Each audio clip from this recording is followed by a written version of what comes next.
When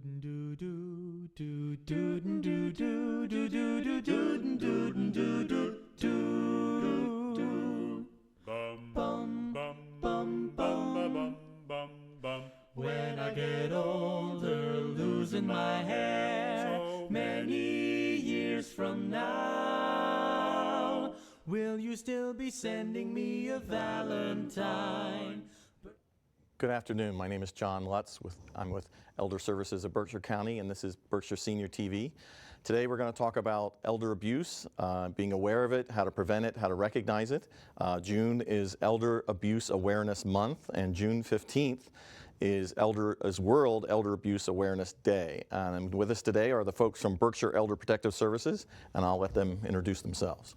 My name is Dean Lagerteri. I'm the Program Director for Elder Services at Berkshire Protective Services.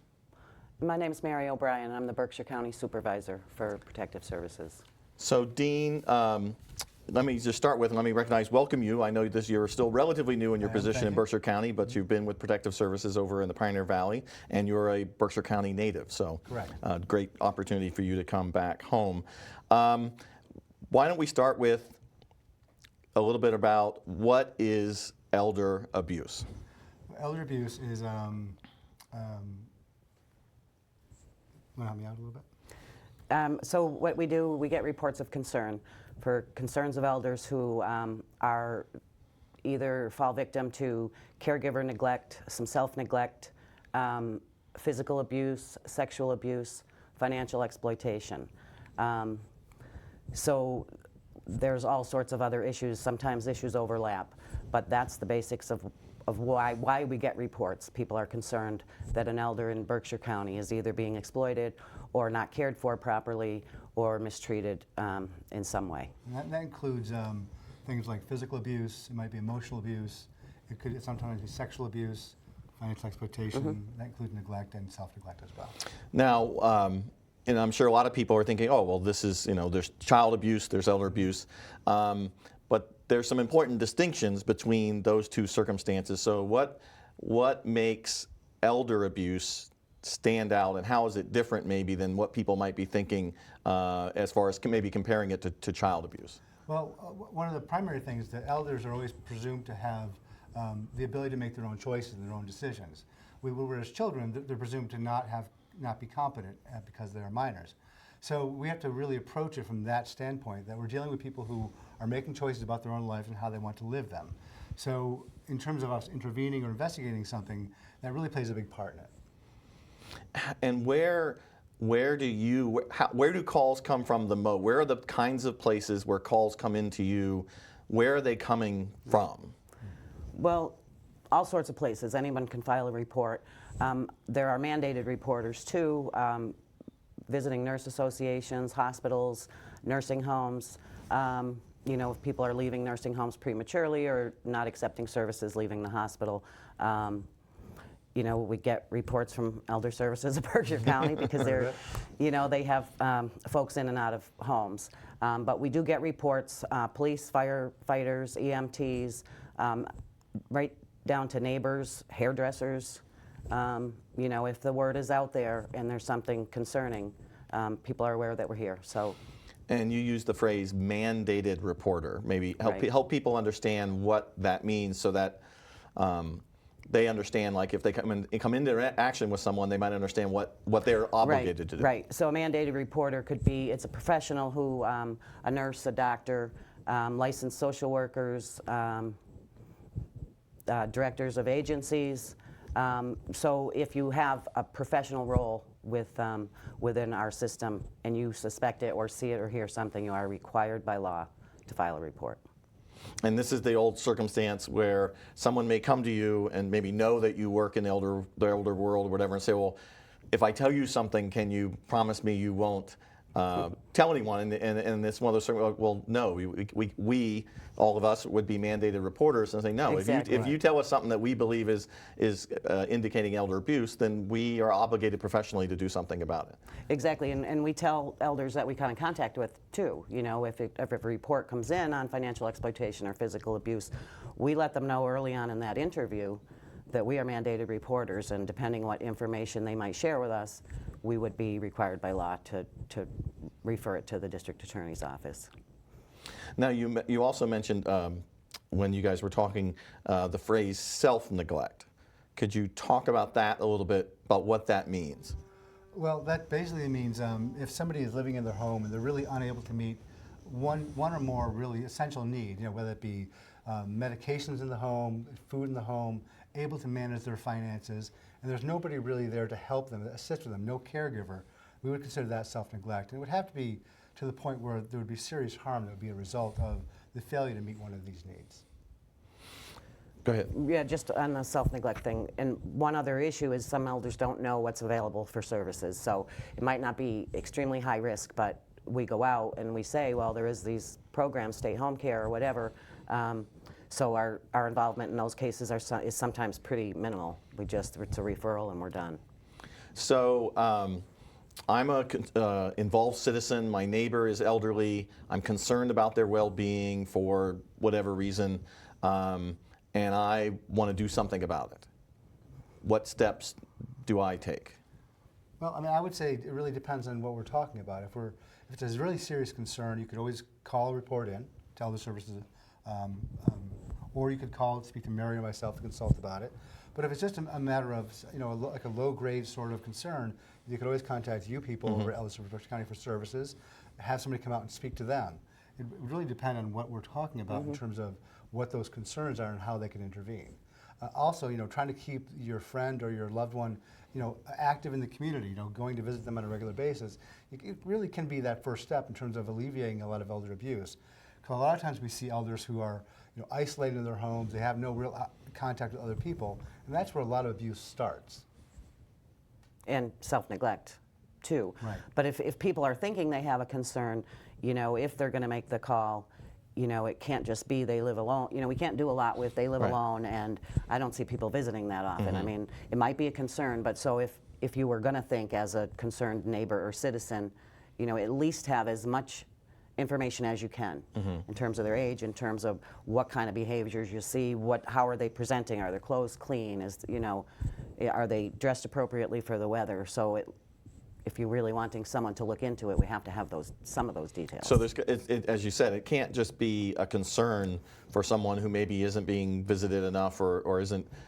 There really has to be something that says, no, there's a health safety issue here. Right, or as a neighbor, 6 months ago, this is how this person presented, and there's a significant change, and I don't really know what's going on, but have this gut feeling, it could start there. Right. I mean, you might go into the home, you might find that, the utilities have been shut off, or they're losing weight over a period of time. Those are the kind of things we really want to look at, things that are indicators of some really significant concerns. Right. And we have that. We do that kind of training annually with our staff, including our Meals on Wheels drivers, because they're often, a lot of times they're the only person They're seeing big, somebody, especially if they live in a more rural area. They might be the only person that sees them on a regular basis. Right. And we always say that, if something doesn't seem quite right, if Mrs. Smith has always been this way and now Mrs. Smith is that way, raise your hand, call somebody, call a supervisor, and just say, hey, something's going on. I think something's going on with Mrs. Right.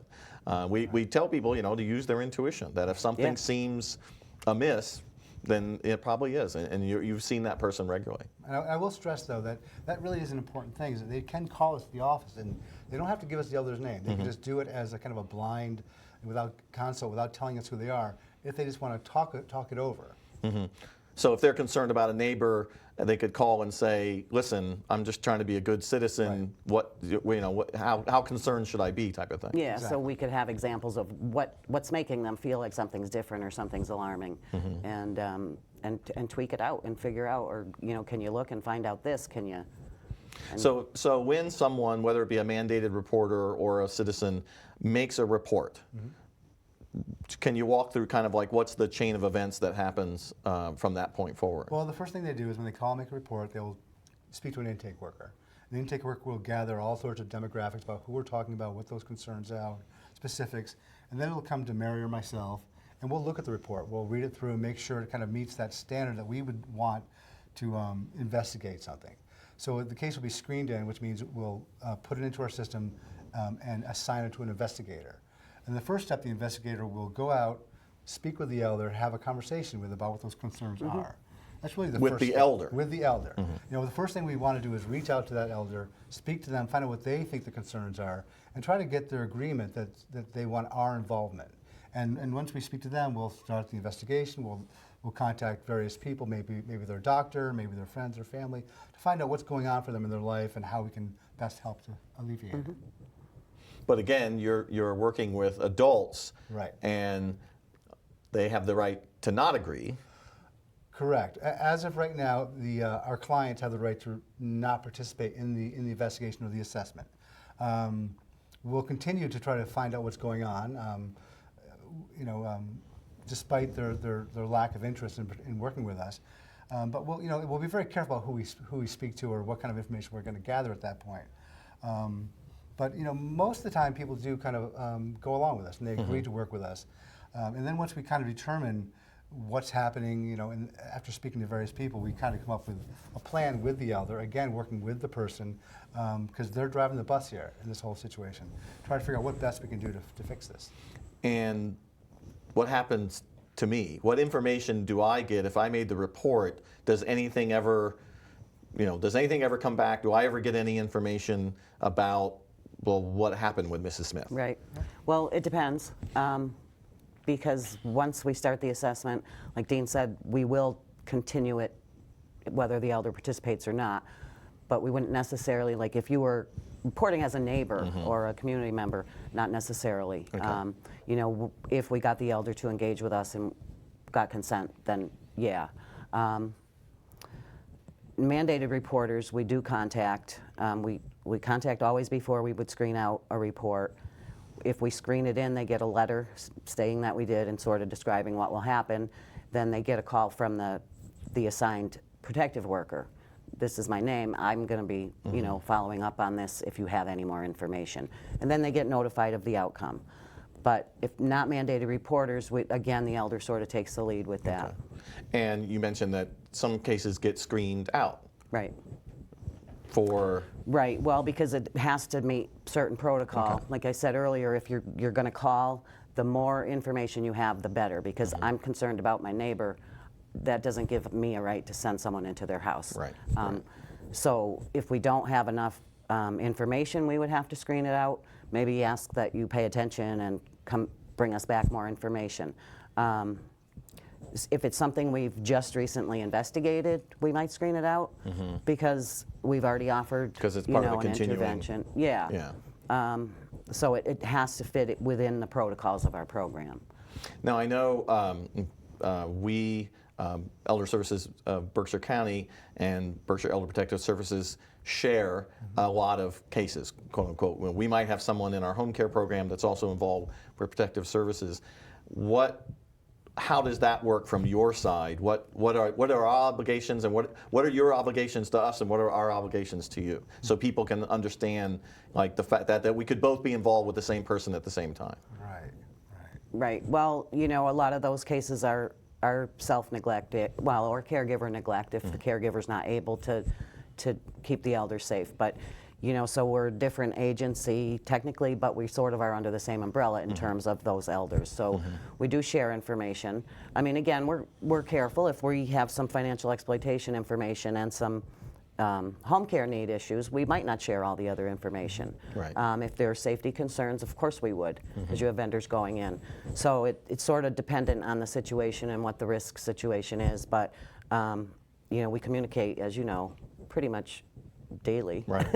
Pretty much. So, and I would also add too that we really rely upon your agency to fix a lot of these problems. A lot of times the issue ends up being a lack of services in the home, or a Meals on Wheels issue, or a money management issue.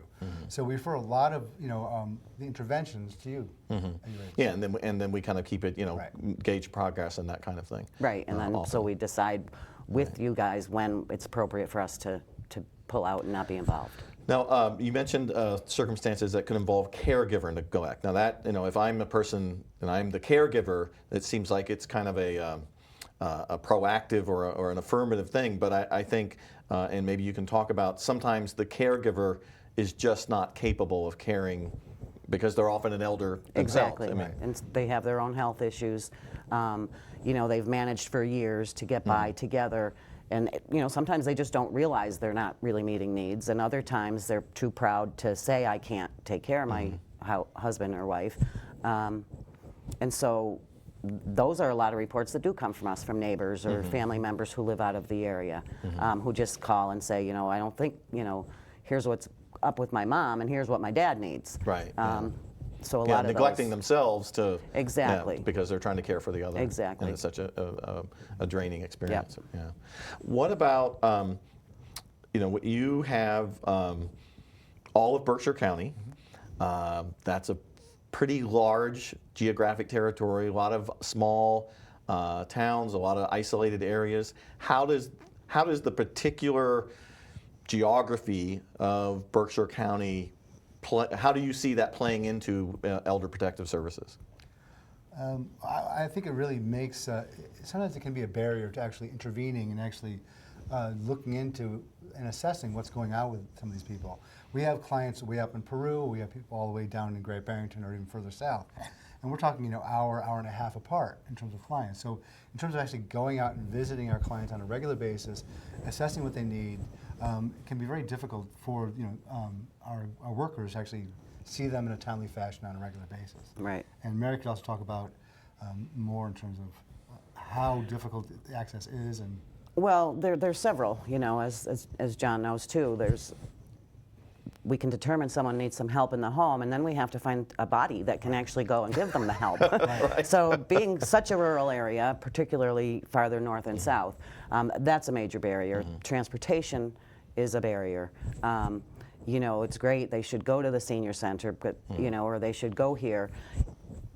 But transportation's an issue, you know, cell phone service is an issue, and the biggest issue is finding providers to cover the whole county, particularly in winter. And so you have these identified needs and an elder who's willing to engage, and then the creative part is, okay, let's figure this out, how we're going to do this now. You do bring up a good point, which is that we do struggle, I think, together often. Like, can we just get someone, you know, to get, you know, we can come up with a great care plan together, but if you don't have someone to help you implement it, you know, from that side, then it, you know, it's not going to do the effect. The other thing, and I know we run into this even on our side, just in trying to provide services, people just don't want people in their business, in their home, in their, you know, you're like, why are you bothering me? Exactly, and you know, it's almost like the further south you go or the further north you go, the more rural it gets, the more that becomes an issue for families that are just used to, particularly in Berkshire County, I find, used to taking care of each other. And it's a family issue, and we're not going to share information, and we'll take care of it ourselves. Yeah, and I know we certainly run into the same, just in trying to provide home care services, not even even if there's not protective involved. The other thing, and you mentioned, Dean, when you were describing in the beginning, emotional abuse. And I know I've been involved in some cases, and that's that can be a very nebulous type situation about. So talk about what that means, or how people might recognize what's going on with that. Well, emotional abuse could be anything from, you know, yelling and screaming to isolating somebody to, you know, putting them down. The interesting thing about emotional abuse is there has to be some kind of outcome or impact to a particular person. You know, a lot of times we live in families where they communicate strongly, there's a lot of yelling and screaming going on. We might not necessarily consider that emotional abuse if it's a normal way of communicating. If that's the way they've always communicated. Right. So we won't consider that emotional abuse. It really has to have some sort of, is the elder afraid? Is the elder not eating? Are they losing sleep? Are they having cognitive issues because of the emotional abuse that's going on? We really have to look at it in terms of those situations. You know, is the blood pressure high? Are they not taking medications because they're afraid to? I mean, there's lots of things that really play into emotional abuse, but it really has to do with what is the impact upon the elder, not necessarily the action itself. And have you seen, I know one of the things we've seen on our side is, especially over the last several years, is kind of the increasing number of kind of multi-generational homes, where you might have an elder, you might have a child, or you might have grandchildren. You might have you seen more of that kind of intergenerational dynamic? I would say so. We seem to have a lot of clients these days with, you know, grandparents and children and great grandchildren in the home, and they're all, you know, a lot of times they're dependent upon the elder's income to support the whole household. And that can play into a whole nother bunch of other issues about, how the elder's care is being received and whether it's wise to not have service in the home or do something else in terms of the care that the elder might need. So just to pick up on that thread, Thursday we're going to be having and hosting a seminar about financial exploitation of elders, predominantly with professionals. But talk a little bit about, and you mentioned the one circumstance where the elder sometimes is kind of the economic hub of a larger network, maybe because their pension or Social Security is the most reliable source of income. But talk about those kinds of circumstances and what might raise a red flag if they came into contact with this. Well, I mean, I guess I would say a lot of the exploitation cases we're seeing nowadays, you have an adult child living in the home who, and the elders dependent upon that person for care. So a lot of times we'll have the children who are demanding money or some sort of resource to compensate themselves for that normal care that we all might just do. A lot of times we're seeing, children or caregivers who are using the checkbook or the ATM card to go out, presumably to go shopping for an elder, but then will take a little for themselves. We're seeing a lot of those kind of, subtle forms of exploitation. I know we've had a case recently, if you want to talk about other cases like that. Yeah, I don't know which case you're referring to because there's been several, but yeah, generally if that's the situation and there's a concern about financial exploitation as you have an extended family living together, there's other issues for everyone. There's either drug or alcohol issues, unemployment issues, I mean foreclosures. It goes on, which is why we're seeing such an increase in the last couple of years, I think. And it's unfortunate, and sometimes the elder says, no, I want them here, and I do buy all the groceries and I do pay all the bills, and as long as there's no, again, negative impact in terms of being able to meet the bills, and there's no neglect if they need care, or then it's not really financial exploitation. But more often than not, it warrants some looking into. It really all depends on, again, what the elder's saying they want. If the elder's giving consent for the son or the daughter to be using their ATM card however they want, that's not exploitation. Again, because you're dealing with an adult with capacity and decisional capabilities to say, yes, this is what's working for us. Right. Right. What about when an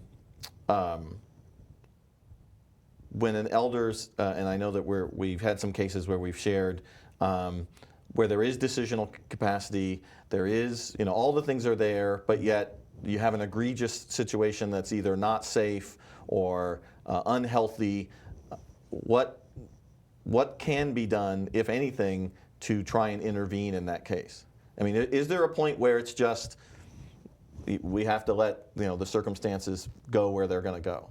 There are times we have to let things go. Like, we will keep going back and keep trying to, engage with this particular elder and really try to, help them to make us understand why this is okay, why they're allowing this to go on. And at the end of the day, if they say, these are my children, or this is what's going on, and I'm going to live that way, we have to let it go, unfortunately, no matter how egregious it might be. And does Protective Services ever initiate, say, an evaluation of someone's capacity or someone's decisional capabilities? Yeah, there are times that if we're not really sure about what somebody's capacity might be, and if we are going to either intervene in a way that might be against the wishes of an elder, or if we're going to walk away, we really want to be sure about whether we're walking away and having the right information to walk away from that case. Those are the times we would actually have somebody evaluated. Who can you share information with? You get a report, you screen it in, you go visit an elder. The elder says, I'm willing to participate, but this is, I want this to be kept confidential. And the next day, their daughter who lives in town calls and says, understand you're out to see my mom. Right. What can you tell me? Well, without consent, we can't share information. Consent from the elder. From the elder. We gather information, but we certainly can't share information. Even with those people we have consent to talk to, we're not going to be sharing the particulars of a particular case or an assessment. There are some limits to that. For instance, if we discover that a serious crime's been committed, or there's other abuse going on in the home, particularly to a child or somebody else, we're mandated to report as too. We're required to report that to the appropriate agency or even consult with the DA for a possible referral. But just because, say, you came and talked to me about Mrs. Smith, Right. Doesn't mean you're going to come back and tell me, well, this is what we did with Mrs. Smith, or it doesn't mean I can ask you, well, what's going on with Mrs. Smith? Right, Correct. unless there Mrs. are Smith boundaries. says it's yeah. okay. Unless Okay. Mrs. Smith says, Right. oh, Right. yeah, John lives next door and, Because and he helps initially, me. our responsibility is to gather information. So Right. if the elder says you can talk to A, B, and C, then we want to get your information. And oftentimes, if the elder says, yeah, you can talk to my next door neighbor, the elder's going to let us share information. With them. Because you might be someone that we would reach out to in terms of, well-being checks and that kind of thing. But if the elder says no, the elder says no. Again, because we're dealing with adults and, Right. and not children, and I know that comes back. It comes back a lot. We're running down to just about a minute left. Words of wisdom, clues, heads up, things to look for, or what to do if someone has that, intuition, something's not right. What should I do? I would always say, talk to the person. Find out what's going on for them. Keep in contact with them. Make sure you see them on a regular basis, just so you can keep an eye on things. Yeah, and if your gut's really telling you there's a problem, then reach out to a professional somewhere.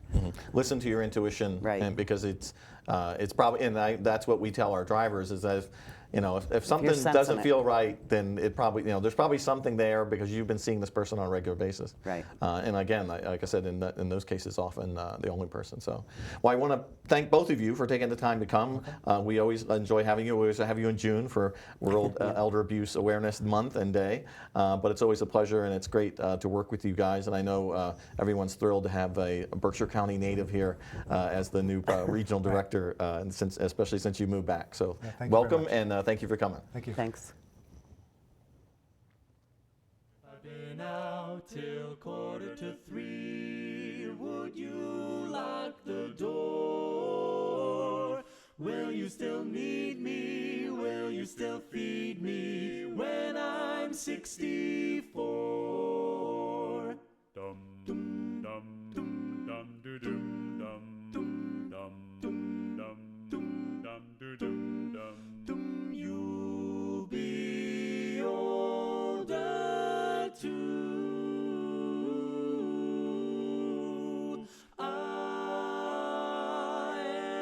And if you say